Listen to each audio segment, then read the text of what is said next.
మీకు తోటి ప్యానలిస్టులకి news bench వీక్షకులందరికీ శుభ సాయంత్రం అండి. మొదటి అంశం వాలంటీర్ల వ్యవస్థ రాష్ట్ర ప్రభుత్వం జగన్మోహన్ రెడ్డి గారి ప్రభుత్వం తీసుకొచ్చింది. ఎందుకు తీసుకొచ్చింది? డోర్ టు డోర్ డెలివరీ ఏదైతే పెన్షన్ పథకాలు ఉన్నాయో అది మేము డోర్ టు డోర్ ఇచ్చే ఏర్పాటు చేస్తాం.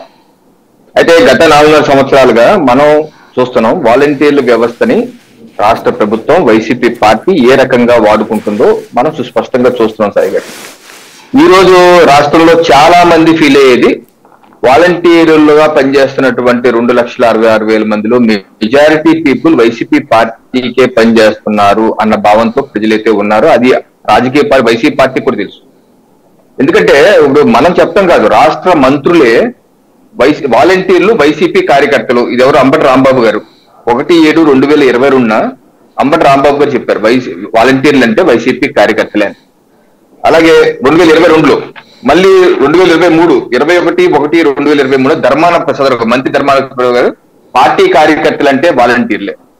వాలంటీర్ల వ్యవస్థని ఏ రకంగా వాడుకుంటున్నారు వైసీపీ పార్టీ అన్నది గత 2 మాసాలుగా కూడా ఇంకా ఎక్కువగా చూస్తున్నాం.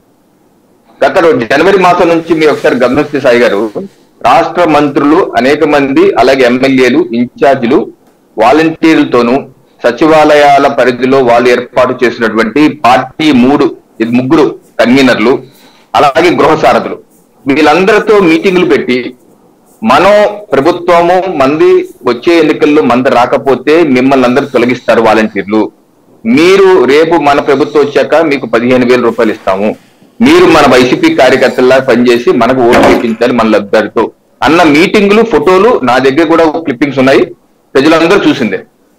అది ఆ రకంగా వాళ్ళకి చెప్పి అవసరమైతే వాళ్ళకు కూడా నేను గత నెల రోజులుగా ఈ అంశం మీద డిబేట్కి వెళ్తున్న వివిధ ఛానల్లో నేను చెప్తున్నాను. ఏం చెప్పానంటే ముందుగానే వాలంటీర్ల వ్యవస్థలో వాలంటీర్లతో నేను వాళ్ళ వాలంటీర్లు సచివాలయాలు కొంతమంది ఉన్న వాళ్ళతో కనుక్కొని మరీ చెప్పాను.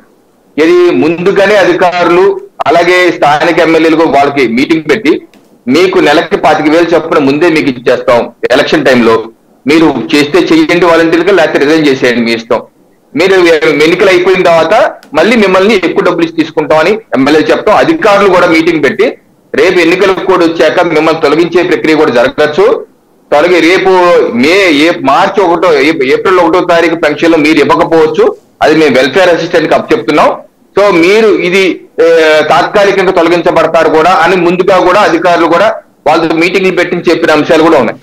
అంటే ఏంటి, ఒక ప్రణాళికాబద్ధంగా వాలంటీర్లు దీనికి కొనసాగింపుగానే ముఖ్యమంత్రి గారి సిద్ధం మీటింగ్ లో కూడా మనం అందరూ చూసాం. వాలంటీర్లు మీరందరూ నా